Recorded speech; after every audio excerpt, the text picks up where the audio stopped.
Relation ছিল, আমার 3 বছরের রিলেশন ছিল। পরেও আমার ঘুরতে নিয়ে আমাকে বাড়ি আনছে। বাড়ি আনার পর আর কি হঠাৎ আমগো দিকে জানাজানি হয়েছে।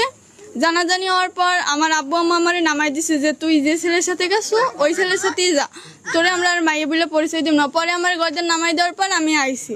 এখন ওর আম্মু আরও ঘরে আছে, কিন্তু হেরা কইতেছে না, হেরা আমার জোর জবরদস্তি করে নামাই দিছে যে তুই যা। এমনকি আমার গায়ে হাতও তুলছে। আসছি রনির কাছে, ও আমারে আর কি নিয়ে আসছে। এখন তো ধরেন ওদিকে জানাজানি হয়েছে, নিয়ে আসছে চলো ঘুরতে যাই। পরেও আমার বাসায় নিয়ে এসে নীলিমা পয়েন্ট গেছিল। হ্যাঁ, বাসায় না, নীলিমা পয়েন্টে গেছি প্রথম। পরে ঘুরে টুরে তারপরে এখানে আসছি। রনি আমার সাথে ছিল।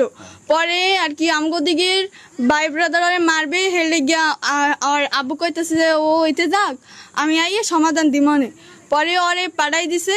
আর আমার ওর বড় ভাইয়ের বউ হে আর ওর ছোট ভাই লয়ে গেছে যে বাড়ি পৌঁছাই দেবে, কিন্তু আমার বাড়ি পৌঁছাই দেয় না।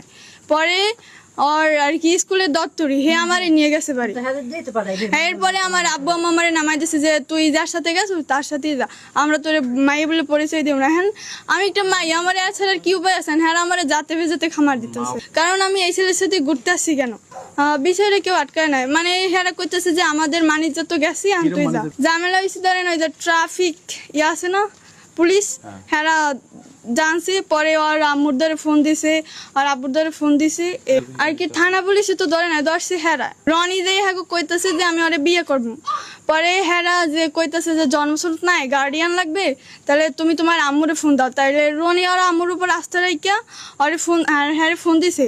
পরে আর বড় বাইর বউ আছে, হে আবার আর আব্বুরে কইছে।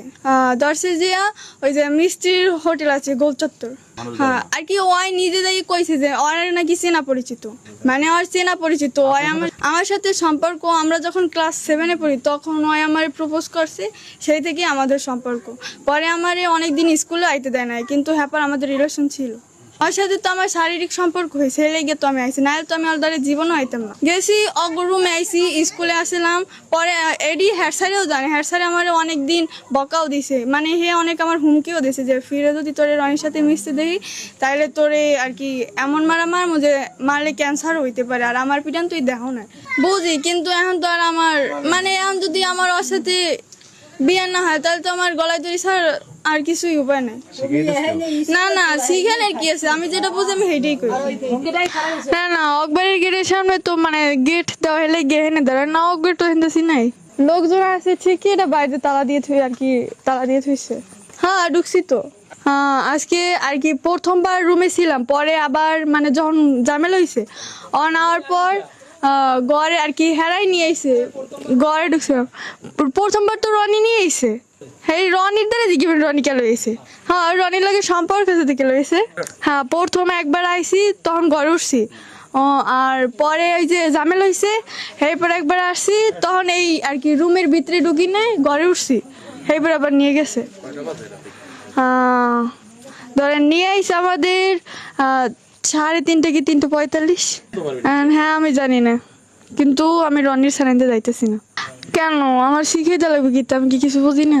ঢুকতে না পারলে দাঁড়াই থাকবো, আই যাইবে না, কাইলে আইবে, কাইলে আইবে না, পরশু আইবে, আইবে তো একদিন। না, আমার খাওয়ার কোনো ইচ্ছে নেই। খুঁজে দেখ যদি থাকি থাকে। আর আম্মুরে আমি আই দেখছি, আমি কোরআন শরীফ লই কইতে রাজি। চ্যানেল 10 সত্যের সন্ধানে আমরা।